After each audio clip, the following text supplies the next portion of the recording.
राम राम भाइयों। पहलगाम आतंकी हमले के बाद पूरे देश के हिंदुओं में एक बहुत ही आक्रोश है, क्योंकि जिस तरीके से धर्म पूछ पूछ कर हिंदुओं को मारा गया है, तो निश्चित तौर से उनके अंदर बहुत ही ज्यादा गुस्सा भरा हुआ है। और ये गुस्सा मैं देख रहा हूँ अभी एक विशेष समुदाय के प्रति और धर्म के प्रति। मैं सीधे सीधे नाम लूंगा, मुस्लिम धर्म के प्रति एक बहुत ज्यादा गुस्सा हिंदुओं के बीच में दिखाई दे रहा है। और ऐसे स्लोगन्स और नारे सोशल मीडिया पे देखने को मिल रहे हैं, इनसे सामान मत खरीदिए, इनका सोशल बायकॉट कीजिए और बहुत सारी चीजें। तो मैं पूछना चाहता हूँ, ये तय बात है, ये एकदम 100% सत्य है कि जिन लोगों ने हिंदुओं को मारा जम्मू कश्मीर के पहलगाम के अंदर, वो आतंकवादी थे और वो मुस्लिम थे, अभी तक की जानकारी के अनुसार। तो निश्चित तौर पे उन आतंकवादियों ने, मुस्लिम आतंकवादियों ने हिंदुओं को मारा।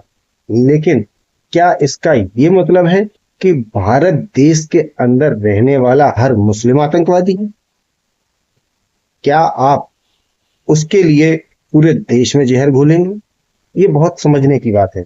देखिए, फिर से आंकड़े वही जाएंगे, लोग मुझे सेक्युलरिज्म कह के और कुछ और बात मुझसे पाएंगे, लेकिन आपको देश के अंदर रहना है तो आप देश को समझिए। मैं प्रतिशत पे वरी नहीं जाता कि ज्यादातर आप कहेंगे कि सारे आतंकवादी मुस्लिम क्यों होते हैं। समर्थन, आपकी बात सत्य है, लेकिन क्या फिर भी देश का ऐसा मुसलमान, क्या आप हर मुसलमान पे सिर्फ इसलिए क्वेश्चन करेंगे कि वो मुसलमान है?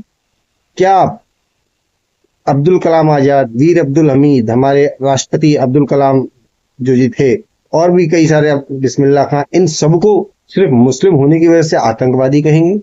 नहीं, निश्चित तौर पे नहीं। क्यों? फिर जब आप इनको नहीं कहेंगे तो आप हर मुस्लिम को आतंकवादी की दृष्टि से देख के उनके बायकॉट की बात क्यों कर रहे हैं? सतर्क रहना, सुरक्षित रहना आवश्यक है, लेकिन एक अपराध किसी भी धर्म के द्वारा किया सकता है, और एक जोश में कुछ भी कह देना और वास्तविकता में बहुत फर्क है। एक खिचड़ी बन जाने के बाद आप कहिए कि इसमें से दाल चुन लीजिए, चावल चुन लीजिए, क्या ये संभव है? क्या देश में ये संभव है कि आप चाहें हम मुस्लिमों से किसी तरह का कोई संबंध ना रखें, हम हिंदू से अलग हो जाएं, मुस्लिम चाहें कि हम हिंदुओं से अलग हो जाएं, हम केवल अपने मुस्लिम लोगों से ही सामान खरीदेंगे, हिंदू चाहें हम केवल मुस्लिम से सामान खरीद लेंगे, मुस्लिम से वो काम करवाएंगे, केवल उनको वर्कर रखेंगे? क्योंकि मैंने एक तो वीडियो देखे कि नाम पूछ के मुस्लिम होने की वजह से उनको कैंसिल कर दिया। देखिए, बिल्कुल आपका अधिकार है, आप कर सकते हैं, लेकिन मैं बात कर रहा हूं कि क्या ये संभव है? अगर 1% हिंदू होने के नाते मैं आप हिंदुओं की ही बात मान लेता हूं, मैं ये मान लेता हूं कि ठीक है भाई, हमें सिर्फ हिंदुओं से ही लेन देन करना है, व्यापार करना है, दूसरे धर्म के किसी व्यक्ति से कोई व्यापार नहीं करेंगे। तो क्या आप ये चाहते हैं? क्या चाहते हैं? फिर वो मुस्लिम कहाँ जाएंगे? क्या हमारे बीच की खाई दूर होगी और बढ़ जाएगी? दूसरी चीज, वो भारत के हैं, यहीं के नागरिक हैं, वो पाकिस्तानी नागरिक नहीं है। उनके देश प्रेम या देशद्रोह की बात को अलग कर दीजिए, वो रहेंगे तो भारत में ही। तो अगर आप उनको अलग करना चाहते हो तो क्या आप एक और बंटवारे के लिए जाना चाहते हो कि फिर से भारत के 2 टुकड़े कर दिए जाए, एक हिस्सा मुस्लिमों को दे दिया जाए और एक हिस्सा केवल हिंदुओं को दिया, इस बार बंटवारा ज्यादा बढ़िया हो? क्या आप देश के टुकड़े करने के पक्ष में हैं? कैसे करेंगे आप ये चीज? कैसे आप संभव हो सकते हैं ये चीज? सिर्फ इस तरह से कि हमें हिंदू मुस्लिमों के साथ नहीं रहना है और सोशल मीडिया पे प्रचार तंत्र में इसको प्रचारित करने से आप केवल देश के, समाज के माहौल का और उसको खराब करेंगे बजाय उसको सुधारने। अगर आपको ये चीजें सुधारनी है, उसके बहुत सारे रास्ते हैं, बहुत सारे तरीके हैं, उनको इस्तेमाल कीजिए। और बजाय इस्तेमाल करने के बोलते ज्यादा है, करते कुछ नहीं।